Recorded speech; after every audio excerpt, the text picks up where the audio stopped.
of course, I want to focus on Urban just because I wanted to talk about Urban in the intro just because of how much stuff has been coming out about him. And, some coaches have issues and they make mistakes where they kind of stick with them for a little bit of time. I mean, as much as we love Bill Belichick, there's the stuff where they were stealing footage from the sideline. Of course, you remember Tom Brady and him for Deflategate, and you remember all these things. Urban Meyer is the coach where he this season has done so many just unbelievably, ridiculously bad things that you forget the stuff that came before him. I mean, you hear him kicking Josh Lambo in preseason, and then you kind of forget to remember that he was seen in a bar with someone other than his wife rubbing it up against him after not flying home with his team after a primetime loss. And then you forget about the fact that he hired reported discriminatory strength coach from Iowa to come be the strength coach.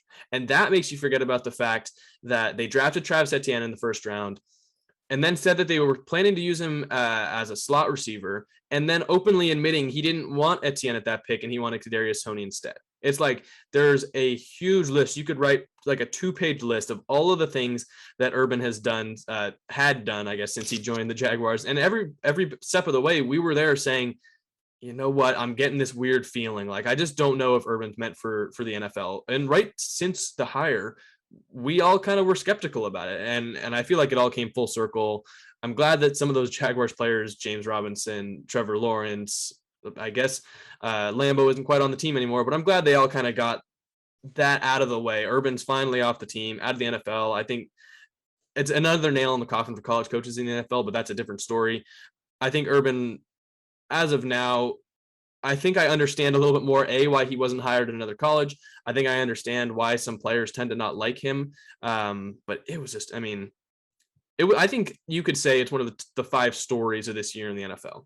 And I think that we've been there along the whole way. And I'm glad we kind of got this, the book end to this side of the story finally being fired. I mean, I think we've all been wanting this for a long time. It's good to just finally see it because the turmoil, the drama, it was just too much. If I'm the Jaguars, one guy I'm looking at, Byron Leftwich, offensive coordinator for the Bucs. I think that'd be a very full circle moment. Obviously, he was QB for the Jags from, I think, 03 to 06, I believe. And he obviously, as a coordinator for the Bucs, he won the Super Bowl last year. He's probably going to go on another run this year. And he's only 41 years old. So I think he could be that long-term answer because this franchise has not found its guy in 20 years? It's been a long time.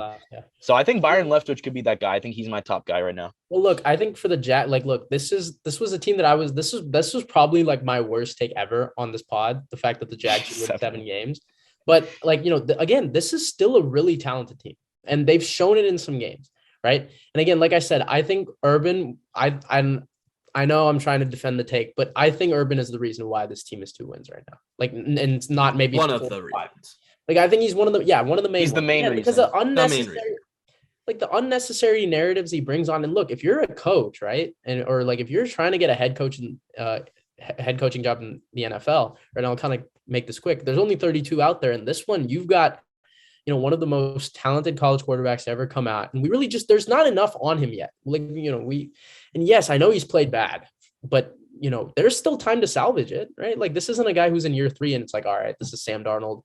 This is Trevor Lawrence we're talking about, a guy who has all the tools, all the and has shown it in much bigger games than Sam Darnold did in college. Sorry, I had to bring up the comparison. But, how's Daniel Jones doing, by the way? Give him time. That has nothing to do with Trevor Lawrence. Yeah, he's injured. You take a jab, I take a jab. Yeah, okay. He's better than Dwayne Haskins. That's not saying much. Yeah, but yeah, I think that's, if I'm a head coach, I kind of look at that and say, like, this is such an easy thing for, imagine such a narrative change where you can, make the Jags, at least in somewhat of a way, shape, or form, a winning team, right? Like, the narratives you would get or the praise you would get as a coach would be insane. And, even if you fail, what is it? It's the Jags. You can easily kind of use that in excuse. I think it's a win-win for someone who is looking at a head coaching job. And it really seemed like, tell me if I'm wrong, but it just seemed like he was kind of relishing in the drama. Like, he was just refusing to kind of give up and say, you know what, there needs to be changes made around here. We can play better. Maybe I'm at fault here, but no, it's my assistant coaches are losers. I think Andre Sisco played a little bit this week. I think his snap count went up. And that was absurd to me. That was ridiculous. See, this one, so like we haven't even talked about like how, in terms of a football perspective, how bad the Jags have been. It's literally just been this. Yeah, exactly. Like, have we ever broken down the fact that T-Law threw for 4 picks last week, or like have we broken down their offensive scheme? Like I haven't seen anybody do that. Well, actually, their offensive scheme is having 2 wide receivers run into each other like just about every week. Like, see, like this one, like we don't even talk about it. And the fact of the matter is like it's bad on both. But this is obviously, it's got to be impossible to focus when your coach doesn't know whether you actually played or not. Your coach is kicking you. Your coach is telling all the other coaches they're losers, or your coach is getting in an argument with you and slamming your wide receiver room.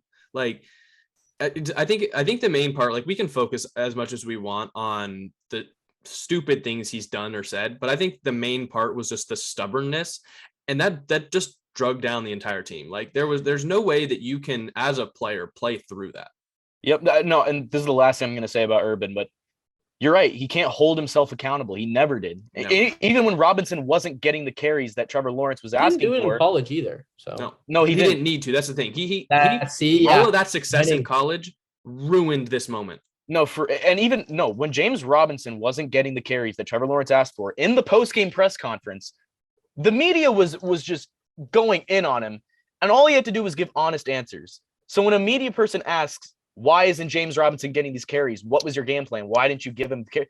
He just says, just ask the running backs coach. Like, no, we're not going to ask them. We're going to ask you. You're the guy in charge. He couldn't take accountability. And then it comes out later that it was him. You saw that, right? And yeah, it was him. And he's in the moment, he's not being honest with himself. And it's obviously going to take a toll on the team. And it's going to ruin that trust that the ownership and that this roster had in him. It's just, why?